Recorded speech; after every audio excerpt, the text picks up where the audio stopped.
Hello everyone, and welcome back to our backyard garden. What a beautiful Sunday morning in California. It's just gorgeous. Look at this sunny sky. The bees are out. You can see all the bees. Everything's growing just perfectly the way I planted. I want to show you a beautiful flower before we go into a topic of mine. Look at this beautiful okra flower, soft petals, light yellow. This one is not deep, but light yellow. And look at the fruit. Now I've been harvesting this fruit for I think about 2 weeks already. So every week they keep coming out with some more fruit. This one here on the I would say on the right side is too big. Forget it. It's just too big. Now the one on the left side, yes, definitely I can harvest that. All right. So that's a beautiful okra.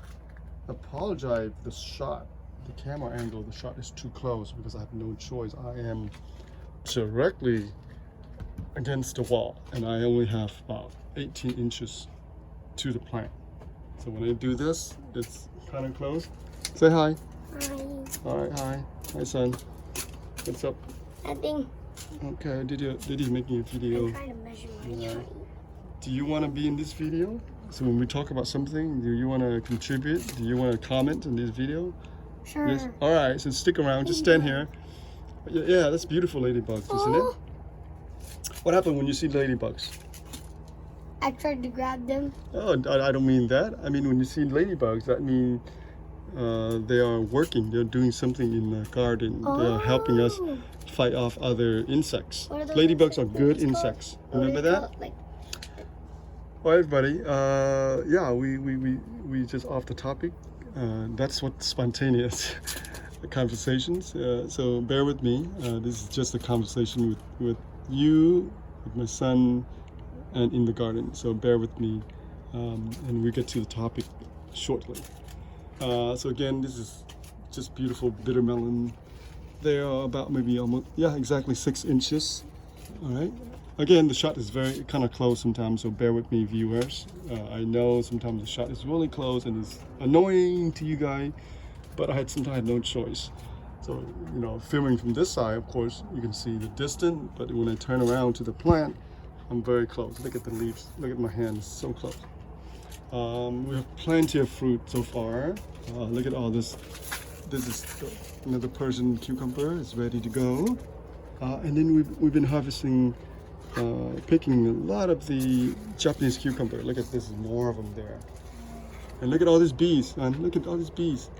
Yeah, we have a lot of bees. Always a good sign to see bees flying around, pollinating our plants. And here there's more ladybugs here. Look at that. See that? And we also find a lot of other animals, good animals. Praying mantis, right? Did we find a praying mantis?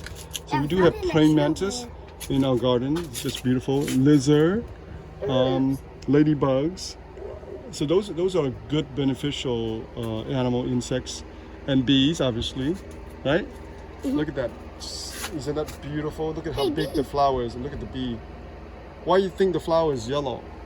I don't do a lot of flower research, so I don't know. Well, I think it's not just arbitrary. Yellow is a really bright primary color. Red, yellow, and what? What's the other color is primary color? Oh, Blue. yeah. Red, right? Yellow and blue are the primary colors of nature. And then from those 3 colors, you can make more colors by adding white or black, right? Is that right? You're not listening. Huh? You're not listening. All right, that's okay. But those are the fuzzy melon. I already picked about 3 of them already, and they continue to come out. It's just beautiful, gorgeous looking plant. Gorgeous looking plant. Alrighty, and here's all the beans. So, as you're looking at the title of this video, nature versus nurture, or nurture versus nature, whatever. And this video is not about one it's better than the other, or one is opposing against each other. No, this video is really about my philosophy, how I approach gardening, and I want to give a little bit perspective on how I think and how I approach this the growing system, if you want to call it system. Okay, so let's describe at least the definition of nature in terms of, now this is, I'm really looking at gardening specifically, so I'm not trying to spin the definition of anything. So nature to me is anything in terms of gardening spontaneously, naturally grow without any human intervention, without any help at all from us. So nature is just things just grow from one cycle to another cycle, from season to another season, and that is the goal of nature. It's to able to reproduce itself, to replicate itself, to improve upon itself, and to produce, in this case, the fruit and the seeds, and enable it to reproduce the following season. And that's basically the end goal of nature, if I can put it in simpler terms. I know I'm going to get some heat on this, but that's really what nature does, regardless of human existence or regardless of anything else. Every plant is working with the environment to best, to best procreate species, to allow species to survive and continue on.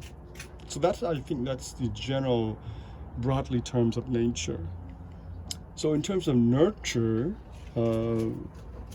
now again I'm referring to gardening. Okay, I'm not referring to other things, but of course they always interlap. They always overlap. Now excuse me again. Look at this. That's a praying mantis, which is that beautiful, son? Can I touch it? Don't leave it alone. It's just a beautiful animal. I love praying mantis as a kid. I always loved them. They're so cool, and the stand is so just amazing looking. Like curl up buttocks, right? And has these two big claws in the front, ready to snap and strike. Hey, Dad. But anyway, let's go back to the second part, is the nurture part. So the nurture part in gardening is really like me, right? Specifically, I amend the soil, I add compost, I add fertilizer, I erect the trellis, I plant it according to the season, I trim, I prune, I remove, and I try to everything I can to assist the plant, maximize the plant growth to produce the end result, which is the fruits or the vegetable, whatever that is. And majority of the time, nurture, you do have to nurture your plants because your environment is somewhat different. The soil it's rootless. It doesn't have much nutrients. It's infertile, and you do have to nurture the plant. The second thing is the plants come from different environment. Some of this plant is from throughout a different part of the world. It happens that we can grow it here because of the weather, because of the climate. That's all it is. Because you cannot grow cucumber in the Arctic. It's impossible unless you have a greenhouse. You cannot grow 99% of the plants in the Arctic, and certainly you cannot grow certain plants. Even with the mild climate, certain plants just don't do well because of the soil, because of soil condition, mainly because of the climate. I would attribute to the climate. The soil, you can definitely amend the soil by nurturing the soil. And you can also play around with, manipulate the environment by growing stuff in the greenhouse. And that's what commercial grower farming does by nurturing. That's what I call nurturing, or manipulating the environment of their crops in order to produce such abundant food supply for us, for the humans, for every humans on this earth. By most accounts, this nurturing process has worked pretty well for us in terms of producing food. We are so efficient in terms of our farming method that we produce so much food and access of food, corn, you name it, wheat, flowers, whatever food that might be. We are so good at it that we have so much food available, and of course that goes without saying. So is that really the and again, the end goal is to produce a maximum food in terms of commercial and maximize the profit. So in my own personal view of nurture is that I want to produce as much food as possible and ensure that I grow things and things don't get out of hand, and I need to prune them, I need to cut them back, and I need to water them, so and so. And that process has worked quite well, but it doesn't mean that this process doesn't affect anything else, because again, when we step out with nature and we do things for ourselves, we tend to have a short-term goal, and that short-term goal really pay a lot of dividends. But in the long term, the effect of it is really still unknown to a certain extent. Well, actually, some of them are already known in the past when we grow with so much chemical that we destroy the environments. That's just the way it is. And I'm not here to bash any commercial grower. I'm not here to tell you you should or shouldn't use chemical fertilizer. I'm just saying that when it grows at the large scale and when it's not controlled well, managed well, the byproducts of our humans' intervention can cause a lot of environmental issues for the climate, for the earth, for the globes. So I want to show you an example of nurture and nature, and how nature, I think, sometimes can do a much better job than us. Sometimes by just leaving things alone, it actually do very well. Because human, we like to intervene, we like to come up with a plan, we like to ensure that things don't go wrong, so we always intervene. But sometimes we have to understand that we have to leave it alone. That's how nature grows, by not having us intervene. It has to survive, it has to fend for itself, and it has been doing that for millions and millions of years, and I think that it can do a much better job than most of us can. So here is a good example. Hey, hi, son, you're still here. So here's a good example of my bitter melons. I'm just using this plant as an example. It produces a lot of fruit for me. Obviously, I have to put in a lot of input, right? I have to put in a lot of compost, fish fertilizer, and obviously I have to use some kind of trellis to help it grow. So it actually produced quite decent amount of food for me.